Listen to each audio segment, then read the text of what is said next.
Hello friends, in this video we are going to see about why a mindset is essential for healthy eating, and also we are going to see about the methods of how to eat healthy, foods, how to give up the habit of eating bad foods even though they are your favorites without having much struggle.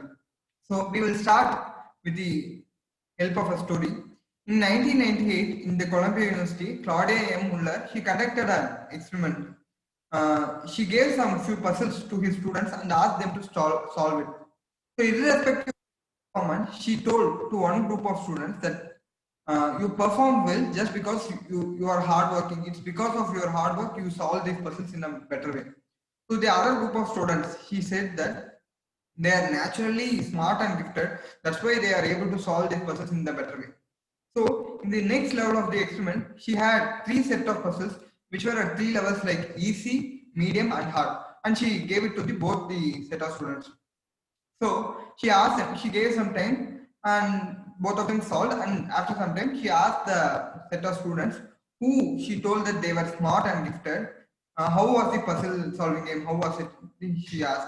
So they told it was not much interesting. And when observed, she found that those people who were told that they were smart, they concentrated on solving the puzzles that were easy, and they didn't even try to solve the puzzles that were hard. And also they didn't use much time. Initially, before the completion of the time itself, they felt exhausted and they felt it is boring. So while the other group of hardworking students, they told that it was quite interesting, and they utilized the complete time given for solving the puzzles, and much of their time was invested in spending there in solving the hardest puzzles. So, why this happened means those people who are told that they were hardworking, they strongly believe that it is because of their own effort they are making the change. It's because of their own self. So they have their motivation. They have highest level of motivation and strongly believe in themselves. While the other group of students, they believe that it is a natural thing. It is a natural tendency. So our hard work has no role to change what is going to happen. It's what they believe.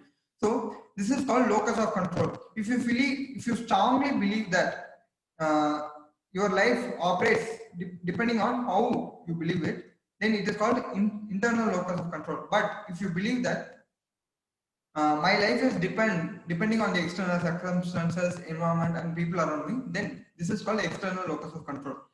So why this is actually essential? So the degree to which you believe uh, you have control over your life, then that much amount of impact is you are going to have in your life.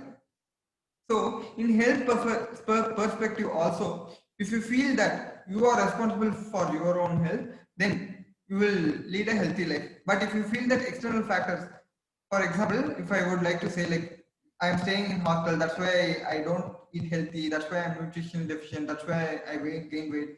I'm staying outside, or I travel frequently. I have to eat in hotels. I have to stay in hotels. That's why I'm eating unhealthy.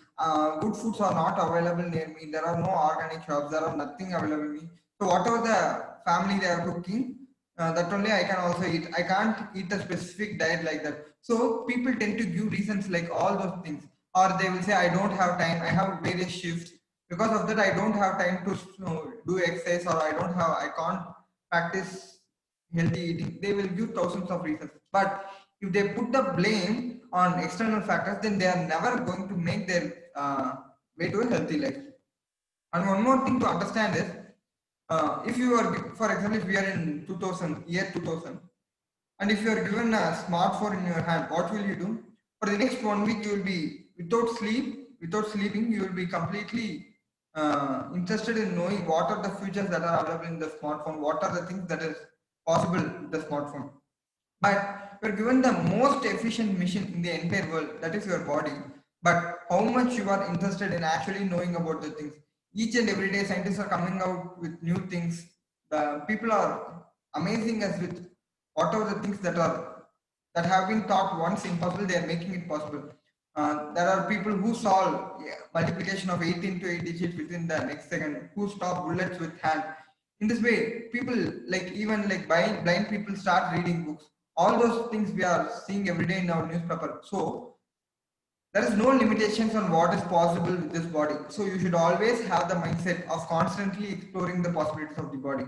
And the third concept to say is science has grown to such an extent that you can launch a satellite to moon that can land in the moon in the specific place you want in the specific time. You can exactly calculate the date, time, and the second in which the satellite is going to get landed on the moon. So science has grown to such an extent. But if I give you an apple and if you ask someone to calculate how much calories is going to get produced in your body, there is no exact calculation, there is no exact way.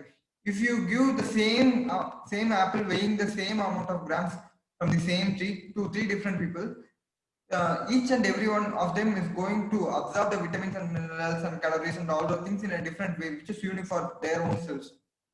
So you should know what is the beneficial thing, what are the advantages you have with your body, what are the disadvantages you have with your body. You should always identify those things. For example, if I would like to give an example, for in my instance, even if I eat more, I don't actually gain much weight. But there will be certain people who would actually gain weight even if they are not eating at all. So for such people, they should pay some little extra attention in eating the right kind of foods. And to give one more example, I usually get pimples even though if I try to wash my face, even though if I try to apply facial every week and all those things, even though if I take care, it becomes something like inevitable thing. But for certain people who doesn't even wash their face like more than once a day, they don't even get any pimples at all. So it is specific for their own body. In the similar way, hair also, someone will care for their hair more, but they will have much hair fall than the other person who is washing their hair only once in a week and not eating nutritious food also, but still their hair remains healthy. There are thousands of reasons why each and everything happens in a specific way. But instead of identifying, finding all those things, you just know what are your positive points with your body and what are your negative points with your body. Pay attention more towards the negative point and try to make it as a positive thing. And even though certain things are positive for you, for example, even though if I'm maintaining the constant amount of weight despite the unhealthy habits which I have, I should not avoid exercising. I should not be eating constantly eating like unhealthy diet. So if you have some advantage, you should not make it a disadvantage. You can like spend minimal time in that thing, and to make your disadvantage as an advantage, you should concentrate on it much more. And also, the body doesn't work like 1 plus 1 is equal to 2. It works like 1 plus 1 maybe like 4, it may be like 8, it may be 0 also. So in the similar way, if you eat like if you went to some function and you had a great dinner that time, you should not be fasting for the next 2 to 3 days, or you should not be punishing your own self, or you should not be exercising too much just to burn the extra calories which you have earned because of the bad food which you have chosen that lunch or something like that.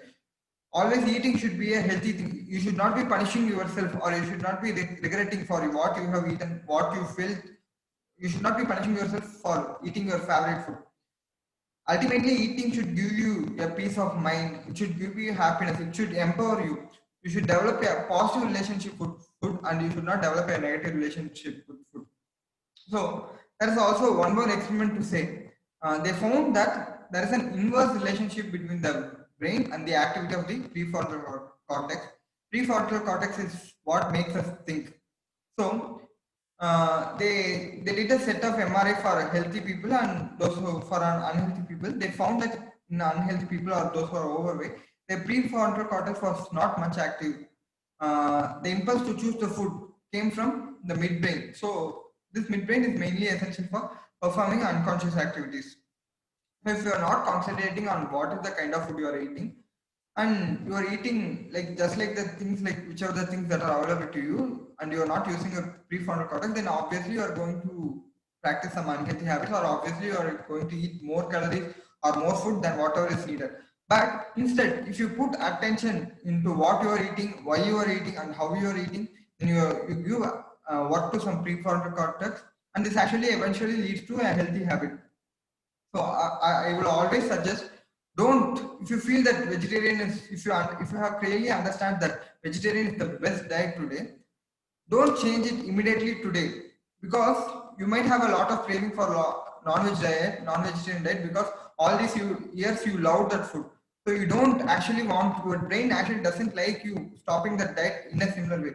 If you're like 30 years, you are going to eat for minimum 70 years, minimum for next 70 years. So you can take like 1 year, 2 year to 3 year, like you can change the habit over a period of time instead of changing it in a exact point of time, because this will create a lot of cravings towards a specific food and it will tempt you to eat that food more, because even though if you have started, the family members around you, the people around you still may eat non-vegetarian food, so you may be always be tempted to follow that, unless and until you are like extremely prepared for that, which actually takes time. So we have speaking about the technique which is necessary to give up the food in the better way. In the previous video, I will give the link of the video. You can check it out. And also, I would like to say again in a very short way, know which food you should eat and which food you shouldn't eat. So next time, like for example, if I feel sweets are not healthy for me because they contain a lot of unhealthy fat, lot of refined sugars, when sweets is available next time, I can eat, but still I should know that this is not healthy for me. Eventually, I should give up this habit. So in this way, if you put your consciousness while eating the sweets for whenever you are eating sweets, over a period of time, even though like an entire box of sweets, different kinds of sweets which you have never tasted also is kept in front of you, you won't actually have the intention to eat it. This is a simple technique which you should always follow.